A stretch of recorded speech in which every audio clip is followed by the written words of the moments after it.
Halo semuanya, perkenalkan saya Kean. Di sini saya mau ngebahas tentang soal kombinatorika.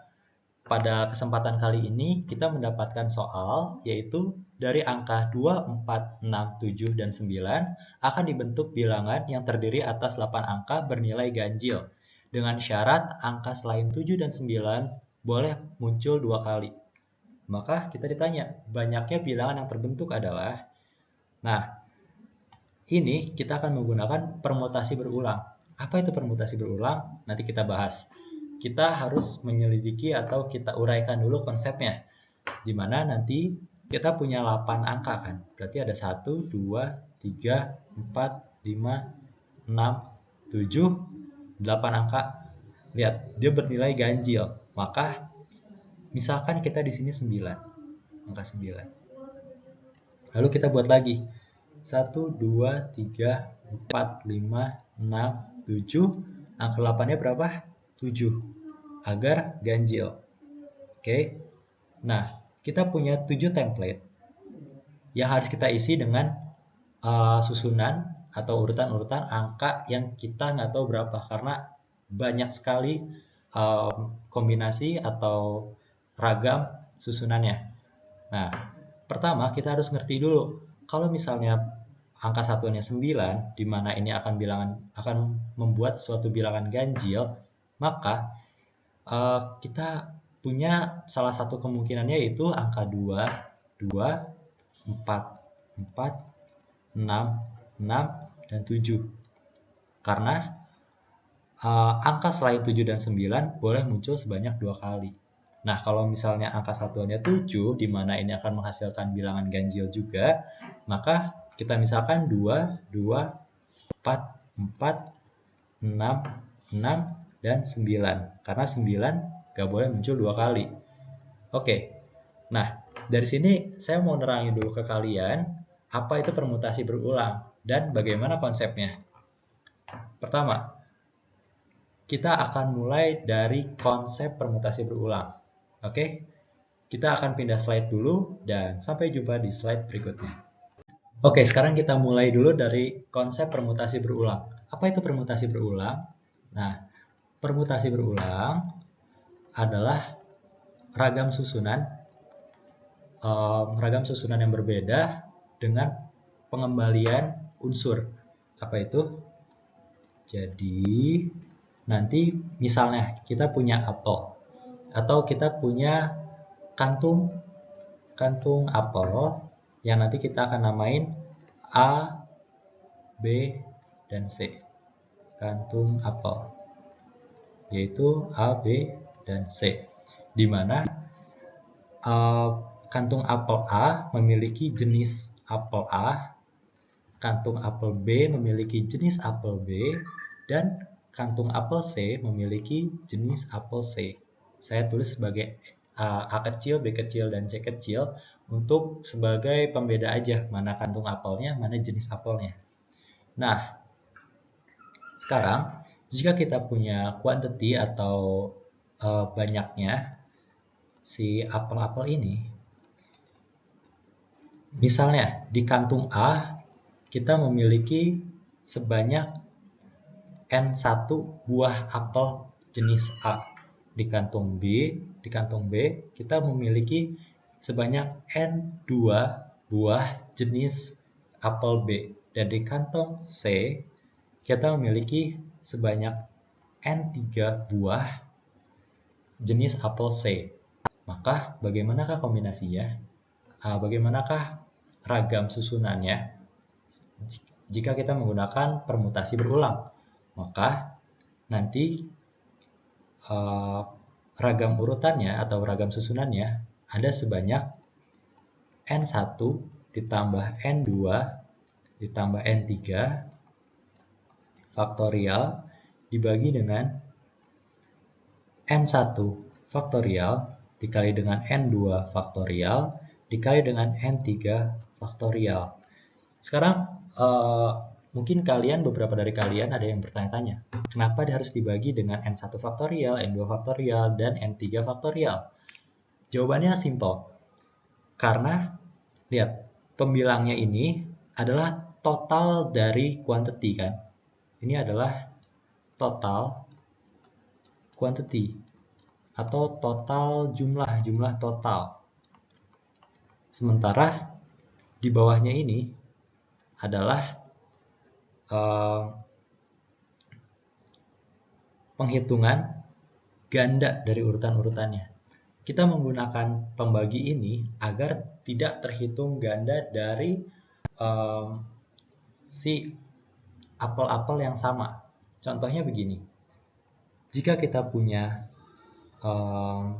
kantung A, kita punya sebanyak 3 buah, kantung B kita punya 2 buah, kantung C kita punya 2 buah, maka kita akan urutkan salah satunya itu seperti ini kan, salah satu urutannya. A, atau ya pakai A kecil aja. A, B, A, B, C, A, C, B. Ya kan? Oh, kelebihan. Oke. A sebanyak 3, B sebanyak 2, dan C sebanyak 2. Nah, jika kita tidak membagi dengan si faktorialnya, maka nanti A yang ada 3 ini, jika berpindah posisi seperti ini, atau ini berpindah posisi ke sini, ini juga pindah ke sini, nanti ini akan terhitung sebanyak 3 kali posisi yang berbeda. Sementara kalau kita tilik lagi, kita lihat lagi, ini kan sama aja kan posisinya. A, B, C, A, C juga kan ujung-ujungnya. Tapi karena kita tadi tidak membagi dengan si faktorial ini, di mana mereka menjadi penyebut, mereka akan terhitung. Nah, untuk menghindarinya, maka kita membaginya dengan si N1 faktorial, N2 faktorial, dan N3 faktorial. Oke, itu konsepnya. Dan ini adalah rumusnya. Sebentar. Ini adalah rumusnya. Permutasi berulang. Oke. Sekarang kita balik lagi ke soalnya. Nah, kita balik lagi ke soal awal kita. Dari angka 24679, mereka akan si 246 ini akan muncul sebanyak 2 kali. Yang tidak muncul sebanyak 2 kali hanya angka 7 dan 9. Nah, maka penyelesaiannya adalah, jika tadi kalian sudah paham dengan konsepnya, ini akan sangat mudah sekali. Kita buat lagi. Misalnya kita punya 7 slot atau 7 template.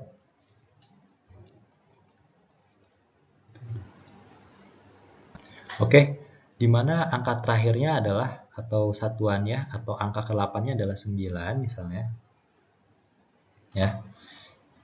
Nah, ini kan ada 7 nih. Ada 7 template kan. Sementara ini ada sebanyak 1, 2, dan 3.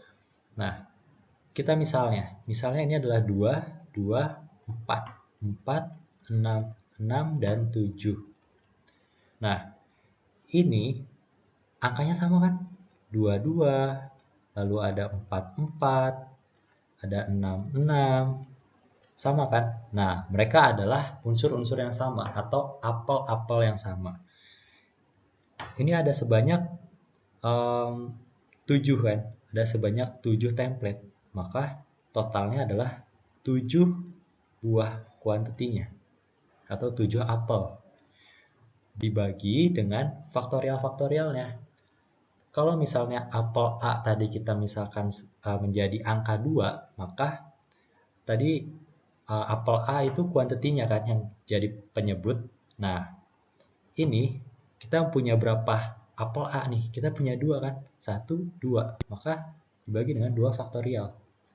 Misalnya 4 itu kita anggap sebagai apel B, dan tadi penyebutnya kita bagi dengan kuantiti dari apel jenis B. Nah, di sini apel jenis B-nya kan kita misalkan 4. Nah, 4-nya ini ada berapa buah? 2 buah kan? Jadi dibagi lagi dengan 2 faktorial. Sama dengan si 6 ini, kita anggap sebagai apel C. Kita bagi lagi dengan 2 faktorial karena ada 2 buah.